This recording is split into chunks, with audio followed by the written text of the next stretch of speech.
Hey everyone. Let's see. Waiting for Kemean. Welcome, welcome to Shout Out and Support Saturday, everyone. Now let me see. Can you guys hear me?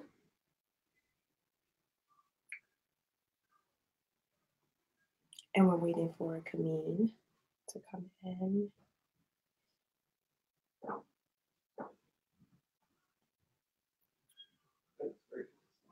That's a lot.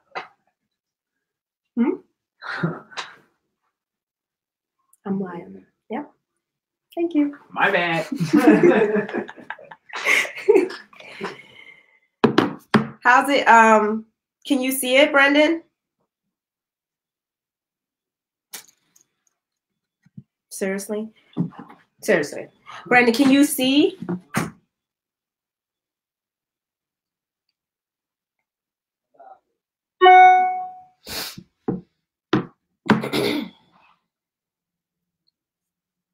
Let's see.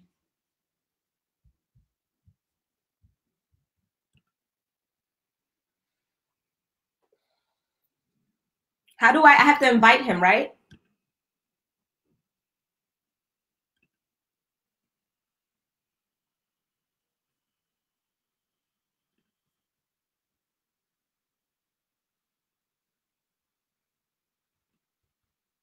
Okay.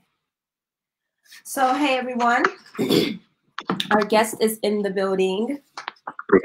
Hi, Queen. Good.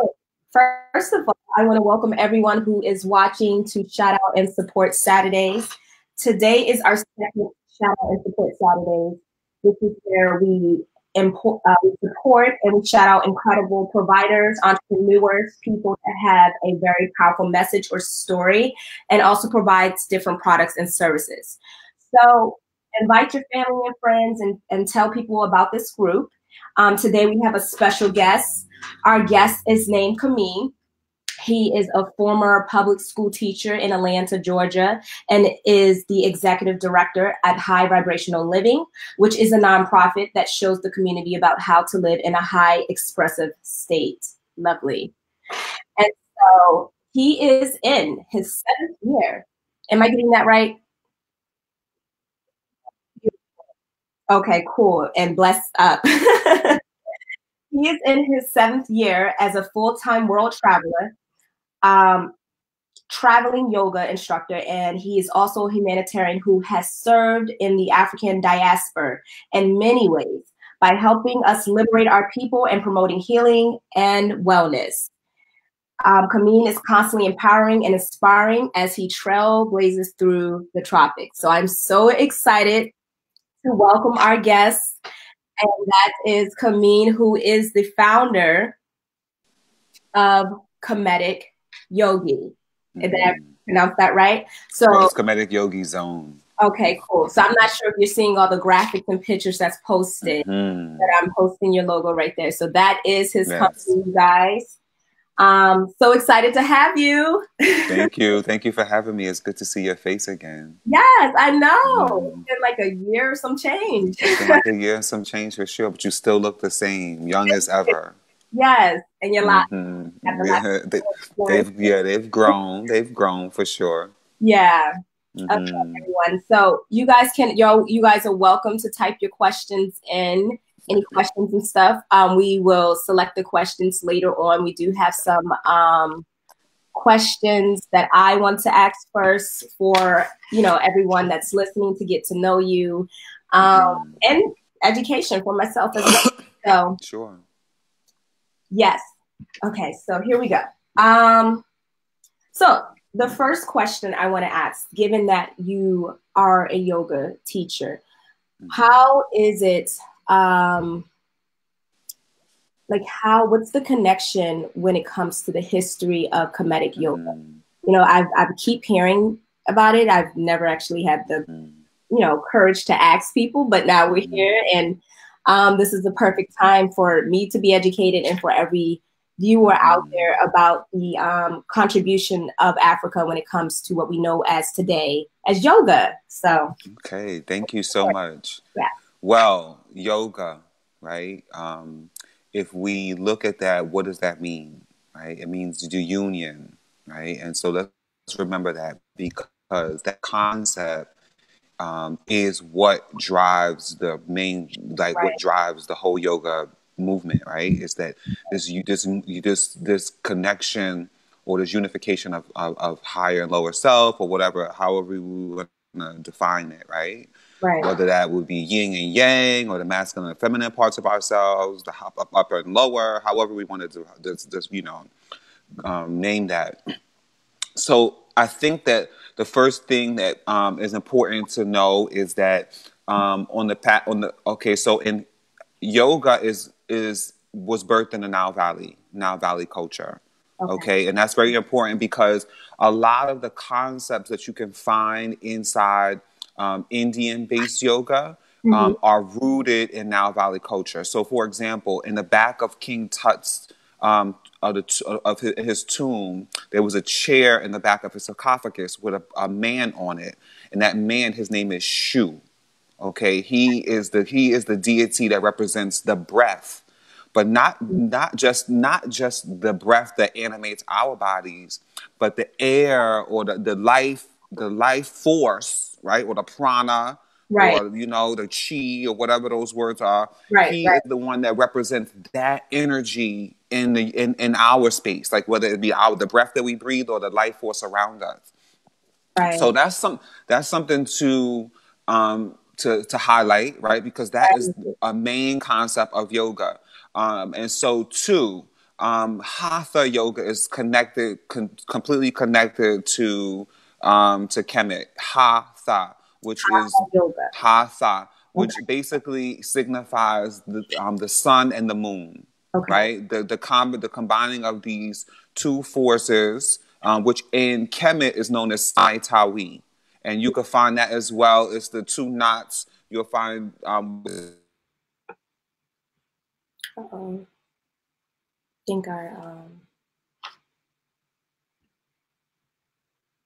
think our connection dropped a little bit. Let's see. Hold on. Let's see if we can get him back. So everyone, I think our connection dropped a little bit. I'm gonna see. I think Kemean connection dropped a little bit. We're gonna get him back. Let's see. Where is that? Kemean, can you hear me? Okay, I think it's trying to reboot. You're back. Awesome. Yes.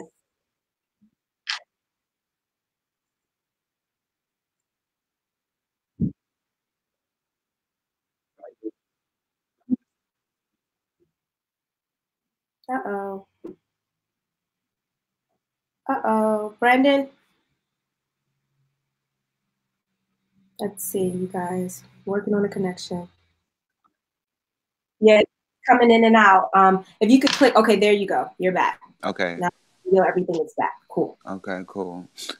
So the last thing that I want to say is that if we can look to who are the progenitors of the Indian people, right? Okay. In Indian culture, those people are called Dravidians in the history books. Those Dravidians are none other than Nubian, Kushite people from the Nile Valley. They were all one family. In Mesopotamia, that was one family. Now it looks different. Like there's Black Africa, and there's the Arab world, but in ancient times, those people were the same. And so those are the progenitors of what we today call Indian culture. And so they really brought the knowledge from the Nile Valley into India. And what happened was it was preserved, well preserved. And so that we're grateful for that. But when we talk about the foundations of yoga, first of all, every pharaoh, every hierarchy in Kemet had to be a yogi. Like it wasn't just, it wasn't like today where people could just get voted to office. There was criteria, there was initiations and all types of things. So, I mean, that's the short notice. Yes, no. First of all, thank you so much. I did not know. So you said it was created out of the Nile Valley, right? Yes, Nile Valley culture, which is Nubia, Kushite, what we call today Nubia, Kushite, Kemetic, that whole family. And thank you for like informing us and educating us. That's absolutely beautiful. You're welcome. So I actually want to, and by the way, those of you guys that's just listening in, we're listening to Kemean, founder and creator of Kemetic Yogi. He is a 7-year yoga, I said practitioner, teacher, and you can say practitioner. Travels all throughout the tropics and teaches people of African diaspora and other people as well how to get back to original yoga roots.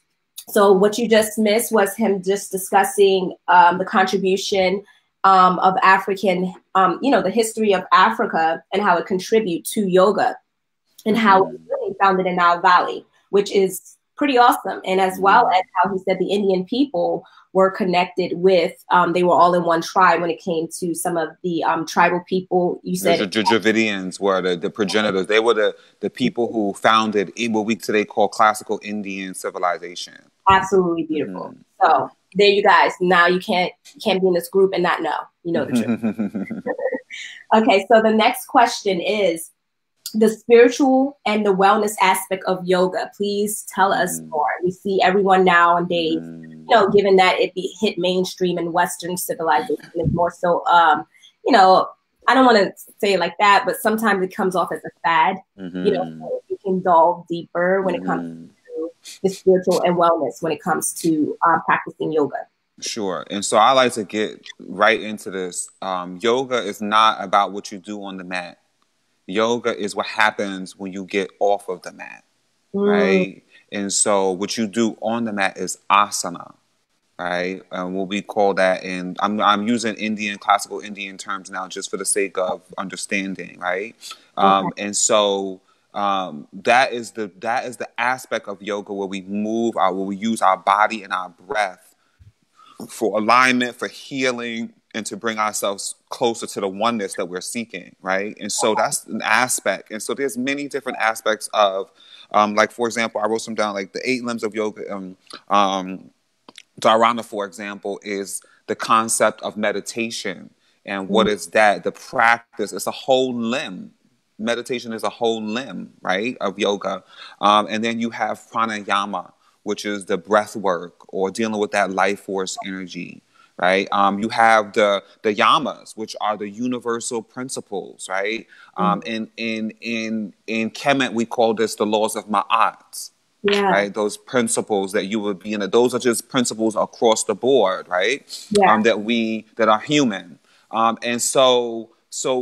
then of course there are the Niyamas. And I can go into those. Right. So we talk about the Yamas. When we talk about the Yamas, we talk about nonviolence.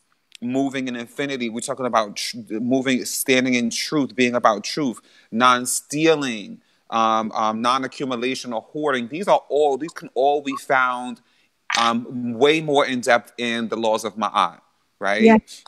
So as you can see, the similarities are there. And so what happens is most people in the West, because in the West what we do is we make everything physical and very linear. So what we lose focus on is like yoga is not a thing that you do, it's a way that you live. Okay. Right? It's a way that you live. And that's what I suspected, but I see more so people using this as it's almost like a badge. You know what I mean? Use it as like, look, I'm part of I do yoga. You know what I mean? Instead of actually, like you said, delving the holistic perspective of it. Involving, like you said, the spiritual and the way of actually living and it sounds like it's a devotion and a practice of like spirituality. So first of all, thank you, because this is good because yoga is really popular and the only people I feel like that are really into it. Right. So and it's really good. It's popular for a good reason because physically there's like the benefits are, it totally helps with rebuilding and the nurturing the central nervous system, which is we're in constant fight or flight mode. So it de-stresses. It takes its anxiety levels down. When you're really in it, it allows you to help get your dietary situation together, get your mind right. So it really helps physically and psychologically and spiritually as well. The practice, the complete practice. Beautiful. Okay, so the next question I want to ask is, well, this is kind of piggybacking off the last question I asked. How can yoga empower and help people today with their transformation and holistic journey? So, well, yoga is, to me, is a personal practice. It can be shared with others, but it's a personal. I will even go far to say it's a personal journey, right? A personal path. And so I think that in that way, like with anything that's very personal, if you're committed and you're dedicated to ascending or growing or whatever your goal and objective is, then it's a great tool for you. Right? It's a great tool. And so, like I was saying before, it's great because a lot of us are here, especially in the West, are stressed out, you know, subtle environmental stressors, clear stressors, things like that. And so we need to really come down. And so, you know, practicing mindfulness, practicing your breathing, you know, walking according to universal laws, working on yourself, observing yourself and growing yourself. All those things are beneficial, you know, health-wise, especially with, you know, diseases that we have. You know, we have anxiety, we have high blood pressure, we have, you know, strokes and all those things that come from stress. And so I think that the practice of yoga is good for those reasons. For people, especially physically too, you know, not to mention physically, you improve that circulation, you strengthen your muscles, give them more range of motion. It's a lot of good looks. It's a book that I intend to read before the end of this 2020 year. It's called the Yoganandi, the autobiography of a yogi. I don't know if you read that. That book is Paramahansa Yogananda. It is a must. I read that book like 5 times. Every time I read it, it's an inspiration. Because I would love to get more into it. I actually had a few people offer me, you know, to, I guess, help give me hours to, I guess, become a part of yogi. But first, I would like to personally incorporate it more in my, you know, habits and lifestyle. I just incorporated meditation on a daily basis. You know, I've been doing like affirmations as well. And notice just the level of anxiety and stress. And then, you know, because we go through things in life, and that's just a revolving door when it comes to obstacles or even triumph. But it keeps you kind of spiritually in tune, so you don't get pulled too far out of this reality. You know what I mean? Absolutely. I love your answer about how yoga definitely does empower on a holistic journey. So I that's why I want to incorporate this coming year. But so this is the question because I kind of have it on my bucket list. You know, you do the nude, back to nature yoga. So I would love for you to tell us more, because, you know, it's something that it's like you want to do, but it's like, oh my God, everyone's going to see me naked. Ooh. So how does that go? First of all, and I know it's a liberating thing, because, you know, personally around my house, I'm always half the way pretty much naked. My kids are pretty familiar with seeing me nude, and they have no problem stripping down themselves. And just tell us more about the liberation art when it comes to yoga and nudity. Well, the first thing I would say, nudity is not sex, right? And so that's very key, because everybody thinks all types of crazy stuff is going on my retreats, and like where, you know, it's like hedonism. And it's the exact opposite, actually. You know what I mean? It's the complete opposite. What I provide is an opportunity for people to deepen their practice of yoga, right? And that means, because for me, I'm a naturalist, and naturalism is also a way, like yoga, is a tool for me to express, nurture, and grow my spirituality. You know what I mean? So when I'm in nature, like I'm like, my feet are on the floor, I'm hugging trees, the sun is hitting my body, I'm on the ground, like I'm interacting with the life around me. It's completely spiritual. And so what I do is I create opportunities for people to come out of these stressful environments and take their practice for 1 week, take their practice into the rainforests around the world, these high frequency zones, to practice yoga in the purest state possible, and also work on self-esteem, body positivity, and just connecting in a natural state. Fortunately, now my retreats also include optional plant medicine that's organized by a shaman in Brazil, and so so we do Jurema, we have ayahuasca ceremonies. And to me, it's an opportunity to really shed everything. And people are really sad to leave. They're like, how can I go home after this? You know, and the answer is you go home stronger, you go home clearer, you go home ready to share this light with other people, you know, and come back and also value nature, you know, go home with a different perspective of why it's important for us to have trees and why we shouldn't denaturalize our environments, you know? Beautiful. Absolutely beautiful.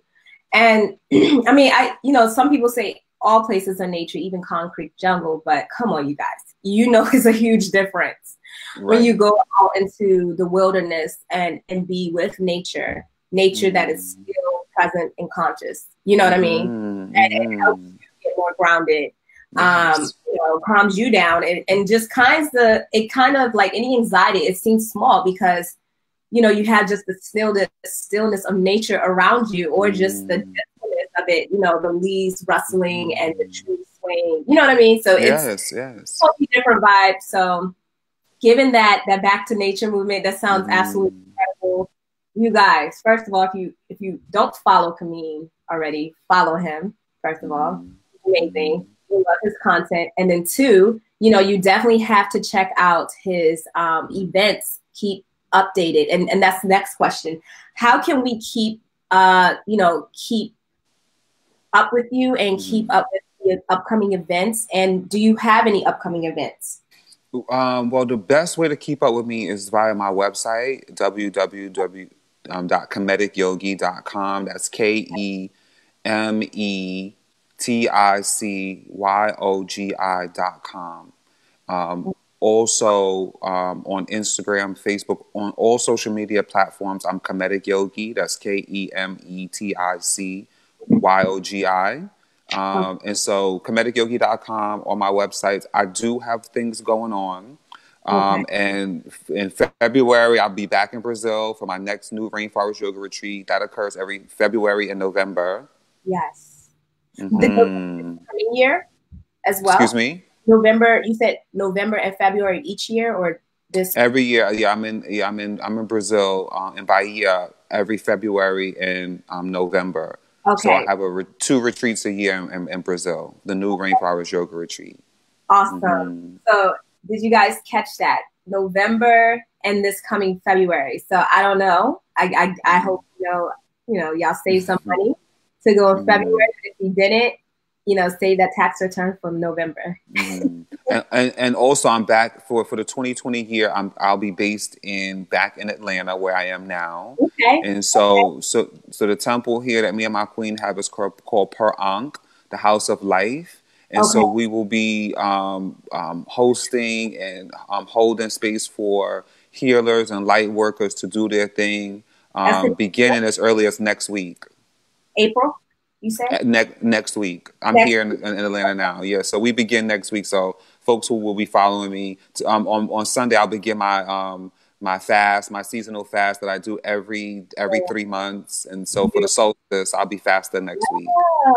Beautiful. Yes, I did that too. Wonderful. And by the way, winter solstice, December 21st, you guys. The planets are aligned during these equinoxes and solstices, when the planets are aligned, the seasons change, which thus causes the seasons to change. So if you, I don't know if you guys are into that practice, but it's a very powerful practice. Because everything kind of moves in cycles. So I have another question. Let's see. Okay, so what can we expect from you in the future? Like, what's the future goals? Because I know, obviously the retreats. But do you have anything else in store? November, you have, you're going to be in Brazil. Any other upcoming events or anything else in store? Even any goals? Yes. So, so the biggest thing is the reason why I'm back here and on this side in the West. And that is because I'm going to be working on a documentary of my experiences since I left my job 7 years ago and moved to Ghana. And so I'm going to be telling that story of what that was like, some of the challenges and successes. And I was actually able to keep footage of every single retreat and every single experience. Yes. So this should be interesting. Absolutely. And the second thing is in Ghana also 2020 is the year of land development. And so finally moving forward with land purchases in Ghana where people will be able to come and actually be at a space, there's a space now, Healing Earth Temple in Ghana, but land where we can build and do things like that in 2020. So those are the two main things of 2020. That's absolutely incredible. And so first of all, I'm excited about this documentary that you're going to have coming up. That's absolutely wonderful because that was one of the questions that I wound up looking over. So if you can give us a brief little synopsis, because I know you're putting out a documentary. If you don't mind, kind of giving us how was it transitioning as a teacher into full-time entrepreneur? Because we have a lot of entrepreneurs here in the group, and I'm sure some are in different stages, some are not full-time, and some are still struggling entrepreneurs. I don't want to put that African beginning. Yeah, we're still in the beginning stages where we're haven't reached our full potential. So we would love to hear more insight as you being at 7 years full time, international. How was this for you transitioning and coming into who we know today as Kemean? So that's a good question. And I would just say that anybody who's trying to be an entrepreneur, go in it with the mindset of the long haul, right? And I say that because in this past 7 years, I don't know how many times I had the opportunity that I never took to look back and be like, did I make the right decision? Right. This is difficult. And so what I've learned is that all of those challenges in that time is actually the process of what built me. You know what I mean? That is the actual most important part, is the challenges that you face. And so if you are not willing to go the long haul, don't embark on this journey. Like if you're not willing to push and fight and stake your claim, don't go down this path, because it's not for the weak-hearted. Right? Yeah.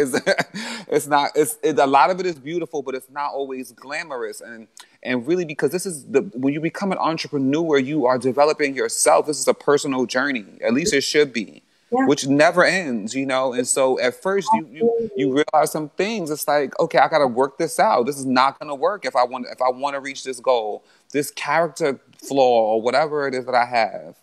Yeah. Well, I absolutely love it. Kemean, I'm an entrepreneur myself. My husband, you've probably seen me, and you've already know I played peekaboo with my entrepreneurship, giving different hats I play as a mother, and just that. So I can totally rate. And then just taking some time away to refine yourself. You guys, it's called Holistically Refined.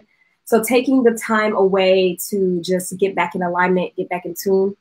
Especially in this practice for me. So I'm learning. That's why I incorporated meditation and different things to help keep me in balance, so I don't have a fully hiatus, or at least a long hiatus where, my whole entire business is shut down. So I'm working on that, because like when you're an entrepreneur, you don't have the training wheels of a system backing you up. You are now fully in the zone, and you have the vibration to keep the abundance flowing for you, expand and grow. And given the obstacles that come, it could be totally challenging. But that's where you have to, incorporate things as yoga, breath work, Mm-hmm. meditation, some level of devotion every day to your spiritual self, because truly we are just spiritual energy moving Right. in and out of space and time, you know? Mm-hmm. So Mm-hmm. Mm-hmm. I think what you said is absolutely incredible. If you have any Mm-hmm. tips, please let us know, because you know. Well, I think that what you said also, I've had to learn to pace myself. You know, I know some people might look at me and be like, "You have no chill," right? Like you have not stopped since you started, and definitely the whole point is not to stop, but to know when to slow down. You know, when to take care of myself. Mm-hmm. And when I don't have anything to give, you know, and those are so important, knowing yourself, and also being very flexible. You know, a lot of times, sometimes things didn't work out exactly as I had planned or as I had imagined. And I Mm-hmm. was like control freak a little bit. And that was like sometimes how you are can make you suffer. It's not really, you don't have to. And so I learned to be more flexible, be more open to the ways that the universe has to deliver this dream or idea of yours, because it could come looking different. It doesn't have to be exactly how you want it or see it, you Yeah, know? that's Mm-hmm. absolutely true. It can even be Mm-hmm. greater, you know, something Mm-hmm. could be brewing. So, you know, Mm-hmm. Kemetic yoga, yogi, you guys, Kemetic yoga, yogi.com. If someone could type that in the comments, kemeticyogi.com, we're going to highlight that. He is an incredible yoga teacher. If you guys are just stepping in, please watch the rerun. He gave amazing tips about being a full-time entrepreneur. He gave us insight about his retreats and the liberating art of doing nude yoga. He also talked about the African contribution when it comes to yoga and how it started in the Nile Valley. There's so much great content here, Kemean, and I thank you for giving us like insight more into your practice. And we're going to have everything in the link in this group where you can find him on all forms of social media, including his websites where you can keep up with his upcoming events coming in February. And as well, he's currently in Atlanta. And then in November, he is going to have his retreat in Brazil with shamans and everything. Absolutely freaking incredible. So, Kemean, thank you so much for your time. I truly appreciate it. I would love to work with you in the future. You already know. Absolutely. I'm getting my toes wet when it comes to retreats and stuff. I actually have some questions outside of this interview to connect with you. But thank you so much. You guys, shout out and support Saturdays. Come and support him. Yes, big up. Yes, thank you so much. Okay, love. Have a great day. Peace. You too. Thank you. You guys, thank you guys for watching our second shout out and support Saturdays. This is pretty incredible. We just found this app that just made things way more easier and pleasant when it comes to bringing on our guests and promoting, you know, our amazing entrepreneurs and providers, friends that we have here in this group who's very, very talented. So if you guys are interested in shout out and support Saturdays and being highlighted as a feature provider, or if you have an amazing story that helps empower and inspire people, please message me and we can connect and see if, you know, this platform is the right place for you. That was Kemean, you guys, who is the founder and creator of Kemetic Yogi. And we will have all his information in the description box. And he is here in the group, so feel free to connect with him and follow him on the different platforms. And by all means, Shout Out and Support Saturday is about supporting and bringing awareness to the talents that we have here, the service that we have here, and getting more insight on the different practices when it comes to holistic living, and yoga is one of them. So again, I thank our guests for being here. I thank you guys who's watching. And my name is FeFe, the Holistic Gypsy. If you guys don't know, this is the Holistic Tribe Group. I am your host. I am a holistic healthcare practitioner. a holistic coach, a certified detox specialist, a certified clinical iridologist, and I have my private health club, FeFe the Holistic Gypsy. It's only $7 to join. This is when you can go online to get quality services, quality herbs, different content and videos that we'll be delving into, given that the internet is being centered and given that I am into the natural healing arts and helping people heal themselves of different illnesses, symptoms, and things. They're healing their body. You all have the power to heal yourself, and through detoxification, fasting, and changing lifestyle, you definitely can heal yourself. I've seen it. I've done it myself. I'm working with numerous of clients. I have worked with clients who have healed themselves. So that is, excuse me, that is FeFeTheHolisticGypsy.com. If you are in this group, please definitely support, and more than anything, support yourself by coming to the private Holistic and Health Wellness Club, FeFe the Holistic Gypsy. Great content. Check it out. A lot of great juicy stuff for you guys. Thank you guys for watching. I truly, truly appreciate you guys. I hope you guys enjoyed this interview with Kemean. Okay, so we will be, I guess, see you guys later for a Will to Wellness or Tip Tuesdays, or possibly a next Shadow and Support Saturday. It is birthday season for us, you guys, so just bear with me when it comes to the content these next 2 months. So we're quite busy keeping up with all the birthday seasons. Mine is on the 25th. Peace, everyone. Take care and have a good Saturday.